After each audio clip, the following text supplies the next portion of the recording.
exception. Même le Seigneur Jésus est passé par là. Il a fallu qu'il rentre d'abord dans le désert, conduit par le Saint-Esprit, pour être tenté par le diable. Donc c'est vraiment une formation. Et c'est en sortant de ce désert-là qu'il a commencé à prêcher, pas avant. Quand il est sorti des eaux du baptême, après que Jean-Baptiste l'ait baptisé, il aurait pu commencer à prêcher immédiatement. Mais ce n'est pas ce qu'il a fait. L'Esprit de Dieu l'a d'abord amené dans le désert. Donc ça nous montre vraiment le cheminement du disciple. Il faut d'abord que le disciple passe par le désert parce qu'il y a une formation qui l'attend là-bas. Et ensuite, maintenant, Dieu peut l'utiliser. Donc, de la même manière aussi, les Israélites, quand ils sont sortis de l'Égypte, comme nous sommes sortis du péché, ils sont passés d'abord, après la traversée de la mer Rouge, qui est l'image du baptême, ils sont passés d'abord par le désert, avant de retrouver Canaan plus loin. Parce que s'ils ne passaient pas par le désert, et que Dieu mettait Canaan directement devant eux, ils auraient pu être des enfants gâtés. Parce que ils ne sauraient même pas comment prendre soin de la bénédiction que Dieu leur aurait accordée. Donc, quand on a compris vraiment que c'est de cette manière-là que Dieu agit, ça nous permet de prendre les épreuves, les difficultés de la bonne façon. Donc, au lieu de prendre ça comme quelque chose qui vient nous écraser, nous déstabiliser, nous décourager, on le prend plutôt de la bonne façon, se disant que si quelque chose m'arrive, ce qui est certain, c'est que cela n'a pas échappé à Dieu, Dieu le sait bien. Et si Dieu a laissé quand même que ça arrive, c'est que ça contribue à ma croissance spirituelle. Parce que tout ce qui ne contribue pas à ma croissance spirituelle et qui est là pour me détruire, Dieu va l'enlever de mon chemin. Si ça ne contribue pas à me faire grandir d'une manière ou d'une autre, Dieu l'enlèvera de mon chemin. Il ne laisse sur mon chemin que ce qui consiste à ma croissance spirituelle et à me faire comprendre, y compris la correction. La correction en fait partie. Justement, comme nous-mêmes, nous pouvons corriger nos enfants ou nos neveux, et ainsi de suite. De la même manière aussi, la correction fait partie de l'éducation du Seigneur. Donc, lorsque on a compris cela, ça nous permet d'aborder les difficultés avec une autre approche. Une approche qui est plus constructive et qui nous permet de cheminer dans l'épreuve avec un bon mental, un mental positif, sachant que le Seigneur dit que cela est pour éprouver et épurer notre foi, pour qu'on ait une foi saine devant le Seigneur. Amen.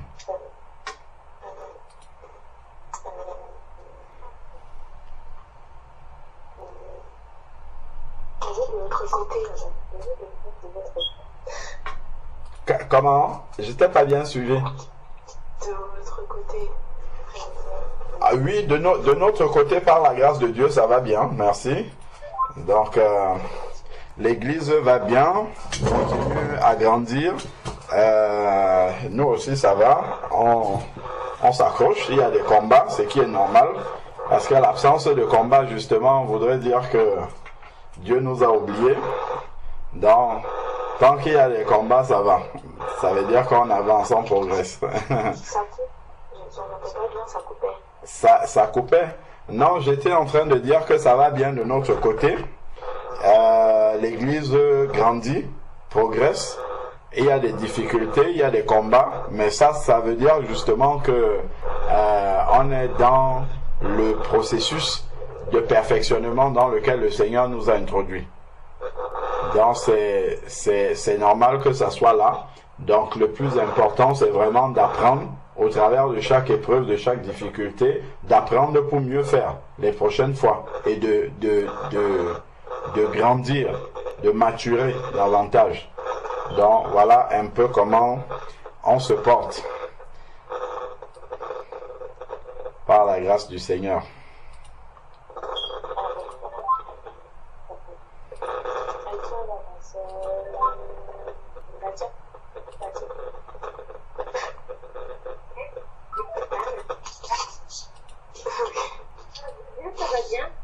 Seigneur est cool.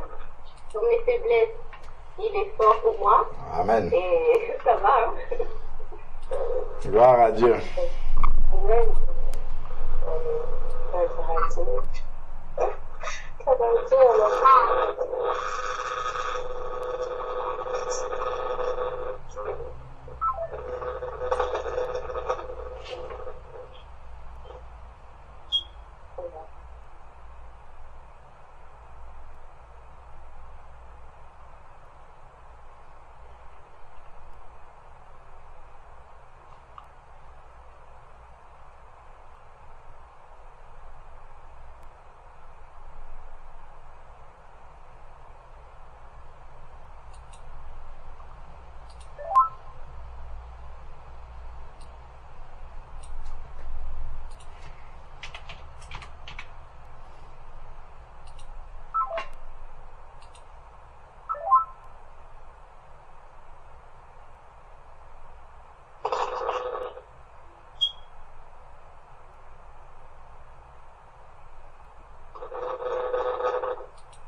Essaye un peu de couper ton micro, Jessie, s'il te plaît.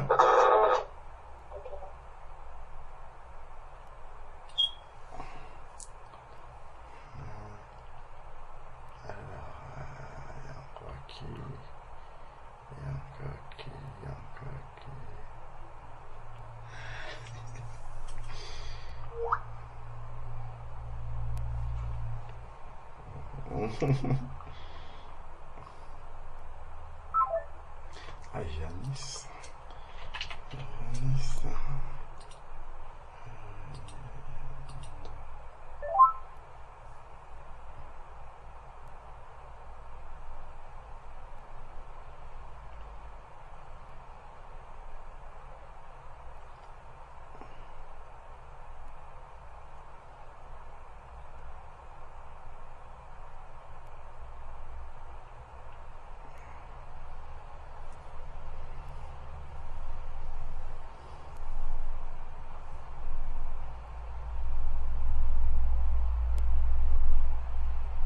Il y a une chose que j'ai remarqué, frère Alain.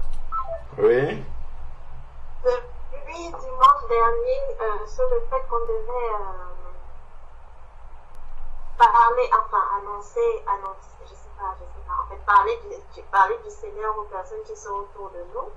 Pendant la semaine, je réfléchissais, je me disais que bon, s'il faut annoncer le Seigneur, enfin annoncer la bonne nouvelle aux personnes qui sont dans l'obscurité, je réfléchissais, en fait, j'avais vu que dans ma pensée, je me disais que comme la parole est une épée, en fait, une épée, je me suis dit que bon, pour une femme d'utiliser une épée sur les gens, c'est un peu... c'est peut-être un peu trop violent.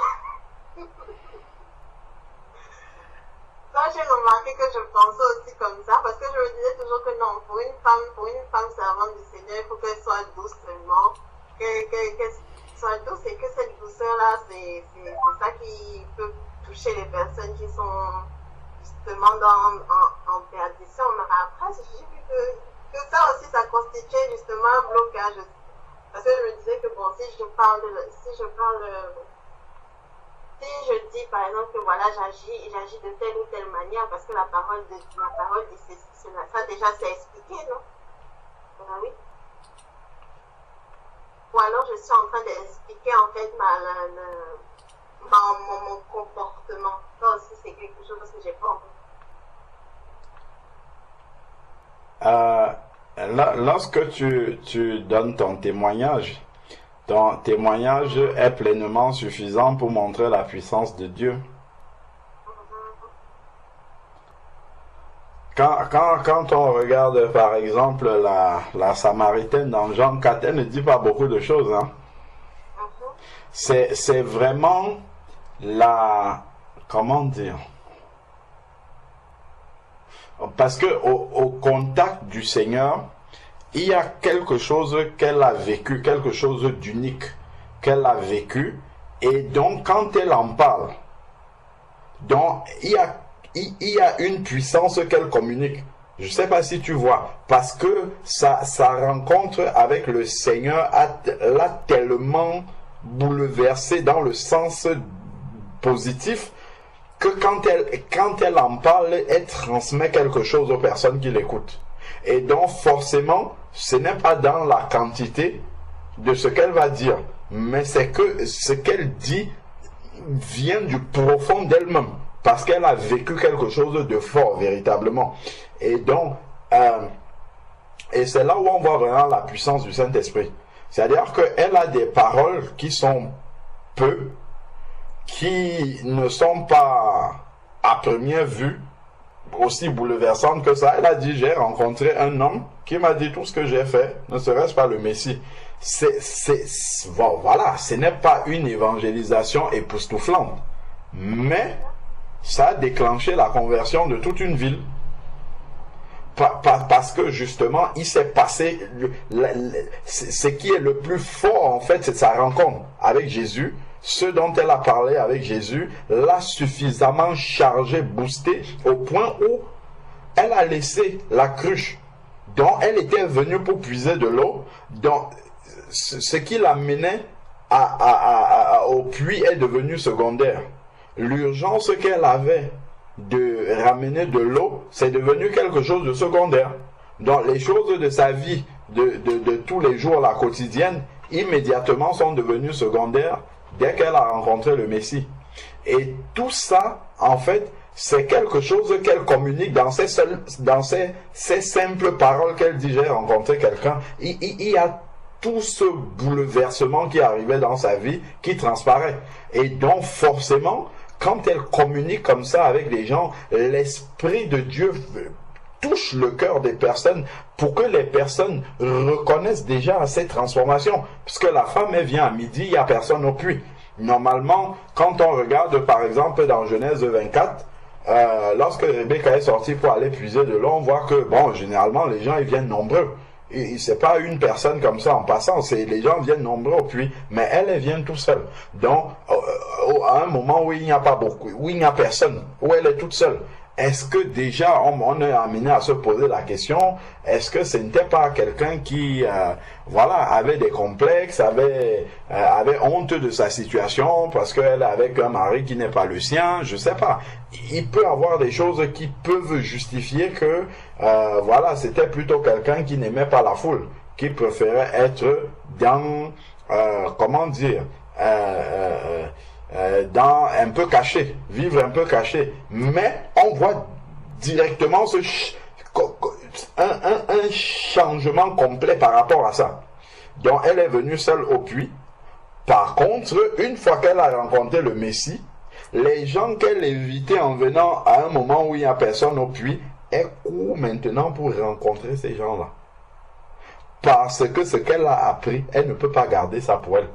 Elle court pour rencontrer ces personnes-là, et en leur parlant, il y a tout, il y a l'expression de tout ce changement, de tout ce bouleversement qui est dans ces paroles. Et ça, c'est pleinement suffisant pour toucher les cœurs.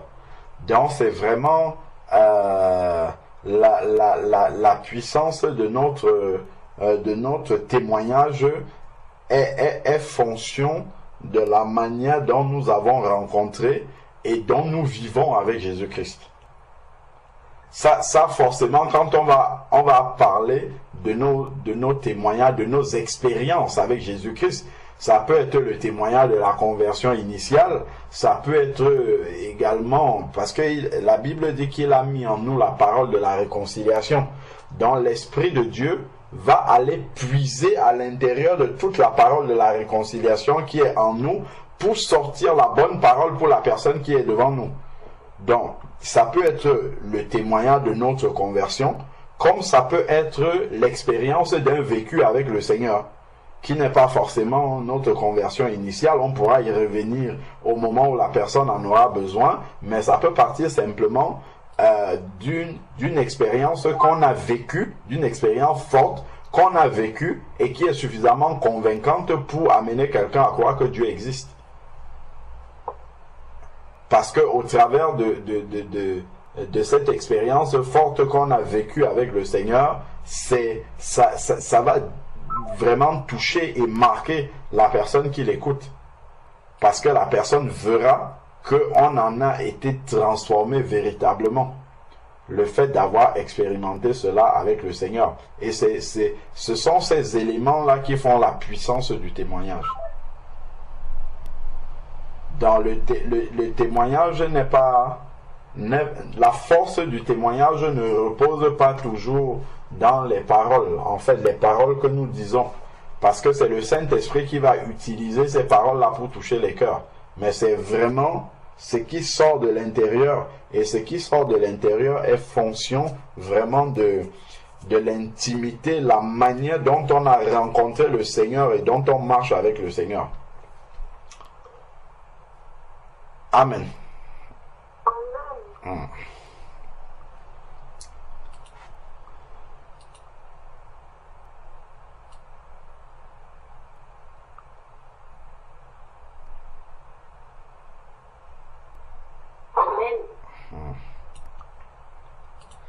Amen. Bon, j'espère que je n'ai oublié personne.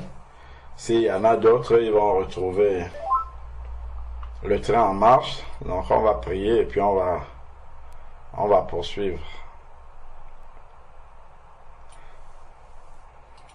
Donc si quelqu'un est inspiré pour prier,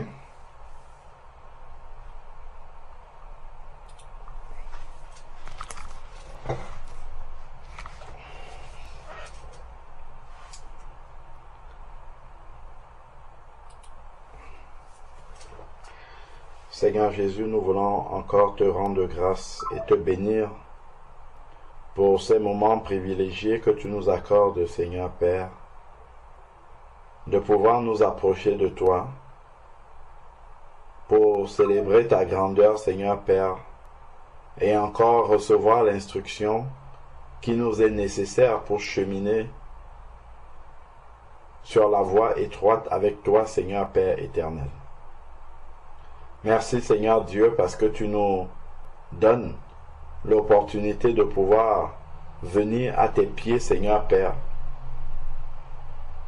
pour être renouvelé, rempli encore, Seigneur Dieu Tout-Puissant, de ta sainte présence, de ta parole, Seigneur Père, non pas pour que notre intelligence enfle, mais Seigneur Dieu, pour que ton amour grandisse en nous. Et nous savons que l'amour de Dieu consiste à garder ses commandements. Père éternel, viens encore nous soutenir dans notre marche respective. Seigneur Dieu Tout-Puissant, accorde-nous la grâce de pouvoir réagir positivement, de pouvoir réagir de la bonne manière dans les diverses épreuves auxquelles nous sommes soumis, Seigneur Père, sachant que tout cela est pour nous bâtir, pour nous former, afin que nous soyons utilisables, Seigneur Père éternel, entre tes mains. Éternel, donne-nous encore de nous laisser façonner par toi, Seigneur Père, de nous laisser modeler, Seigneur Dieu Tout-Puissant, par toi. Seigneur, nous te demandons pardon si bien souvent nous résistons à ce que ton travail puisse s'accomplir jusqu'à la perfection dans nos vies. Viens encore nous pardonner pour nos manquements et accorde-nous la sagesse, Seigneur Dieu Tout-Puissant, pour traverser, Seigneur Père, toutes les étapes qui sont sur notre chemin, afin que nous puissions nous aussi, Seigneur Père éternel, être utiles entre tes mains, car nous savons que tu nous as sauvés pour un but. Tu ne nous as pas sauvés, Seigneur Dieu, pour que nous demeurions dans la paresse, Seigneur Père éternel. Seigneur, je te prie encore pour mes sœurs qui sont là, Seigneur Père, que chacune puisse trouver, Seigneur Père, ce soir, ce dont elle a besoin, Seigneur Père, pour marcher dans la victoire, Seigneur Dieu Tout-Puissant.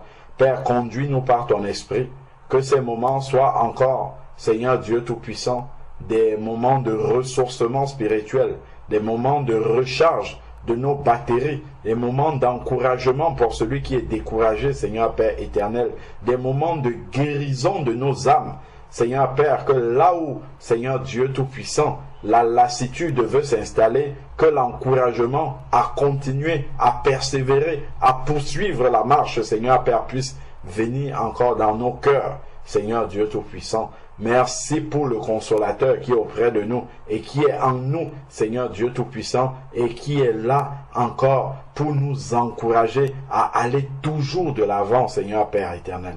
Même si nous avons encore des imperfections, Père, regarde la volonté qui est la nôtre d'y arriver. Seigneur Dieu Tout-Puissant, viens nous aider encore. Père, je te prie pour celles et ceux qui ne sont pas au milieu de nous, que là où ils sont, que ta main puissante puisse également être étendue pour les aider, Seigneur Père, à pouvoir avancer, à pouvoir cheminer avec toi, Seigneur Père. Nous te glorifions encore et te célébrons, Seigneur Père éternel, d'éternité en éternité, au nom de Jésus-Christ. Amen.